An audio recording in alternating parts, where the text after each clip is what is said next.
Hello, welcome to food addicts by Neethu. നമ്മുടെ കടവന്ത്ര രാജീവ് ഗാന്ധി സ്റ്റേഡിയത്തിൽ robotic expo സ്റ്റാർട്ടായിട്ടുണ്ട്. June 12 മുതൽ 17 വരെയാണ് ഇതിൻ്റെ time. Morning 10 AM to night 10 PM വരെ ഇതിൽ എൻട്രി ഉണ്ട്. എൻട്രി പെർ ഹെഡ് 50 റുപ്പീസാണ് അവർ ചാർജ് ചെയ്യുന്നത്. ഭയങ്കര റേറ്റ് കുറച്ച് നമുക്ക് കുട്ടികൾക്കെല്ലാം എന്താണ് റോബോട്ടിക്സ് എന്തൊക്കെയാണ് അങ്ങനെ കംപ്ലീറ്റ് ഡീറ്റെയിൽസ് പറഞ്ഞു തരാണ്.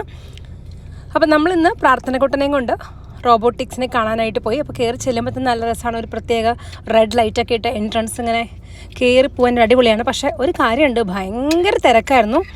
എസ്പെഷ്യലി സാറ്റർഡേ, സൺഡേ, ഇനി മൺഡേ ഇതും കൂടി ആയതുകൊണ്ട് എല്ലാവർക്കും അവധി ആയതുകൊണ്ട് അത്യാവശ്യം നല്ല തിരക്കുണ്ട്. എല്ലാവരും കുട്ടികളെയും കൊണ്ട് കാണാൻ വരുന്നുണ്ട്. ഇവിടുത്തെ ഒരു മെയിൻ അട്രാക്ഷൻ എന്ന് പറഞ്ഞാൽ ഒരു 6ാം ക്ലാസ്സിൽ പഠിക്കുന്ന ഒരു കുട്ടിയും 3ാം ക്ലാസ്സിൽ പഠിക്കുന്ന ഒരു കുട്ടിയും ഒരു റോബോട്ട് ക്രിയേറ്റ് ചെയ്തു എന്ന് പറഞ്ഞ് അവരവിടെ അവാർഡൊക്കെ കൊടുക്കുന്നുണ്ടായിരുന്നു കുട്ടികൾക്ക്. നമ്മൾ എൻട്രി തുടങ്ങുന്നതിൻ്റെ റൈറ്റിലും ലെഫ്റ്റിലുമായിട്ട് പല ടൈപ്പ് റോബോട്ട്സാണ് ഡിസ്പ്ലേ ചെയ്തേക്കുന്നത്. കുട്ടികൾക്ക് ഭയങ്കര കൗതുകമായിരിക്കും ഇതെല്ലാം കാണുമ്പോൾ. പ്രാർത്ഥനയുടെ തല 360 ഡിഗ്രിയിൽ കറങ്ങുമായിരുന്നു, എവിടെ പോകണം എന്നറിയാതെ. അതുപോലെ പുതിയ സിനിമയുടെ ഷൂട്ടിങ്ങിൻ്റെ പ്രൊമോഷനൊക്കെ ആയിട്ട് ബാബു ആൻ്റണിയും ഒരുപാട് ഫിലിം സ്റ്റാർസും ഒക്കെ ആയിട്ട് അവിടെ റോബോട്ടിക്സിൻ്റെ ഡിസ്പ്ലേയിൽ അവിടെ ഒരു ചെറിയ ഇവൻ്റ് ഒക്കെ സംഘടിപ്പിച്ചിട്ടുണ്ടായിരുന്നു. പിന്നെ ഹോവർ ബോർഡിൻ്റെ ഒരു ഡിസ്പ്ലേ ഉണ്ടായിരുന്നു. അത് കണ്ടപ്പോൾ പത്തന് ഭയങ്കര ഇഷ്ടമായി. നല്ല തിരക്കായിരുന്നു. എല്ലാ കുട്ടികൾക്കും അതിൽ കയറണം. ചെറിയ കുട്ടികളില്ലേ, 3 വയസ്സുള്ള, അവർക്ക് വരെ അതിൽ കയറുന്നതായിരുന്നു ആഗ്രഹം. പിന്നെ അത് ചെയ്യുന്ന അവിടുത്തെ സ്റ്റാഫ് ചെറിയ കുട്ടികളെയൊക്കെ എടുത്തുകൊണ്ടാണ് ഹോവർ ബോർഡിൽ നടത്തിച്ചത്. വലിയ കുട്ടികളെയൊക്കെ ജസ്റ്റ് അത് എക്സ്പീരിയൻസ് ചെയ്യാൻ വേണ്ടി കൈ പിടിച്ച് അവർ ജസ്റ്റ് അതൊന്ന് ചെയ്യിപ്പിച്ചു കൊടുത്തു. പിന്നെ ഇത് കൂടാതെ ഡ്രോൺ ടൈപ്പ് ഉണ്ട്, ഒരുപാട് VR ഗെയിംസ് ഉണ്ട്, ഒരുപാട് ഗെയിംസ് ഉണ്ട്. ക്രിക്കറ്റ് ഇഷ്ടമുള്ള കുട്ടികൾ ക്രിക്കറ്റ് കളിക്കാൻ പറ്റും VR. അതുപോലെ റൈഡുകളുണ്ട്, ഒരുപാട് ഗെയിംസ് ഉണ്ട്.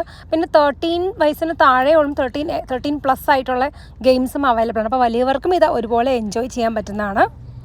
ബാറ്ററിയും ചെറിയ മോട്ടോഴ്സും ഉപയോഗിച്ച് നമ്മളിങ്ങനെ ഘടിപ്പിക്കുകയാണെങ്കിൽ അതിൽ പ്രവർത്തിക്കുന്ന ഒരുപാട് തരം മെഷീൻ കാര്യങ്ങളും ഒക്കെ റോബോട്ട്സ് അങ്ങനത്തെ സാധനങ്ങളൊക്കെ ഉണ്ട്. അപ്പോൾ അത് കുട്ടികൾക്ക് വേണ്ടി തന്നെ അവർ ബാറ്ററിയും ആ മോട്ടോറും വെച്ചിട്ട് കുട്ടികളെ കൊണ്ട് തന്നെ അത് ഫിക്സ് ചെയ്യിപ്പിച്ച് അവർക്ക് തന്നെ ഒരു പ്രത്യേക അവരെന്തോ കണ്ടുപിടിച്ച പോലെ ഒരു പ്രത്യേക ഫീലൊക്കെ വരുന്ന രീതിയിൽ നല്ല ഒരു എക്സ്പീരിയൻസ് ആണ് കുട്ടികൾക്ക് കിട്ടുന്നത്. ശരിക്കും കുട്ടികളെയും കൊണ്ട് വൺസ് പോകുന്നത് ഭയങ്കര വർത്താണ്. നമ്മൾ എൻട്രൻസ് പെർ ഹെഡ് 50 ആണ്. പിന്നെ അതിൽ VR ഗെയിംസിനൊക്കെ പെർ ഹെഡ് 50 എക്സ്ട്രാ ഉണ്ട്. അതുപോലെ നമ്മുടെ സ്പേസിനെ കുറിച്ച് പഠിക്കുന്ന ഒരു ഷോയൊക്കെ ഉണ്ട്, ഒരു 50 മിനിറ്റ്സ് ഉള്ള. അതിനൊക്കെ ഭയങ്കര ക്യൂ ആയിരുന്നു. അതിനും ഒരു 50 റുപ്പീസ് വെച്ച് പെർ ഹെഡ് വീണ്ടും അഡീഷണൽ ചാർജ് ഉണ്ട്. ഇത് കൂടാതെ നമുക്ക് തേങ്ങ ചിരണ്ടണ മെഷീൻ, മസാജ് ചെയ്യുന്ന മെഷീൻ, അങ്ങനെ വീട്ടിലേക്ക് യൂസ്ഫുൾ ആയിട്ടുള്ള കുറേ സാധനങ്ങൾ ഡിസ്പ്ലേയും ഉണ്ടായിരുന്നു.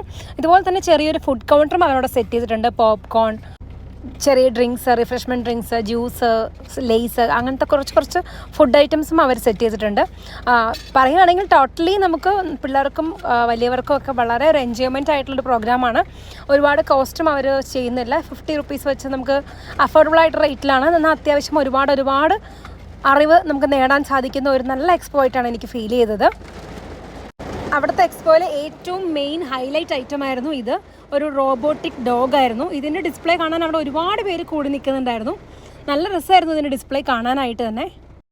ആദ്യം ഞാൻ കരുതി ജസ്റ്റ് ഷെയ്ക്ക് ഹാൻഡൊക്കെ തരുള്ളൂ. പക്ഷെ കുറച്ച് കഴിഞ്ഞപ്പോൾ അത് എഴുന്നേറ്റ് നിന്ന് കൈ തൊഴാനും ചാടാനും ഒക്കെ തുടങ്ങി. ഭയങ്കര രസമായിരുന്നു. കുട്ടികളൊക്കെ ഭയങ്കരമായിട്ട് എൻജോയ് ഉണ്ടായിരുന്നു.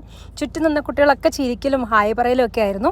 ഇത് കൂടാതെ ഹ്യൂമൻസിനെ കൊണ്ട് സാധിക്കാതെ അതിനേക്കാൾ കൂടുതൽ പെർഫെക്ഷനിൽ എങ്ങനെ റോബോട്ടിക് സർജറി ചെയ്യാം അതിനെക്കുറിച്ചുള്ള ഡെമോ ഒക്കെ അവിടെ ഉണ്ടായിരുന്നു. അങ്ങനെ ഒരുപാട് ഇൻഫോർമേറ്റീവ് കാര്യങ്ങളൊക്കെ ഒരുപാട് കാര്യങ്ങളുണ്ടായിരുന്നു. അപ്പോൾ എന്തായാലും എല്ലാവരും കുട്ടികളെയും കൊണ്ട് പോയി നോക്കണം. മൺഡേ വരെ ഉള്ളൂ. അത്യാവശ്യം തിരക്കൊക്കെ ഉണ്ടാവും. പക്ഷേ സ്റ്റിൽ നമുക്കിത് പോയി കഴിഞ്ഞാൽ ഒരു എന്താ പറയുക, നമ്മുടെ ആ ടൈം വർത്താണ്. കുട്ടികൾക്ക് നല്ല ഒരുപാട് അറിവ് കിട്ടും. മറ്റൊരു വീഡിയോ ആയിട്ട് പിന്നീട് കാണാം. ബൈ.